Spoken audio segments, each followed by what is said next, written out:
on an empty window pane. Footprints fading after rain. Fragments drifting through my mind. Always one step out of time. Streetlights blur like moving stars.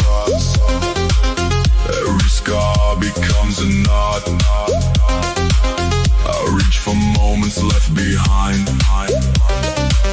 but they dissolve before I find. Maybe memories don't disappear. Maybe they just change their shape.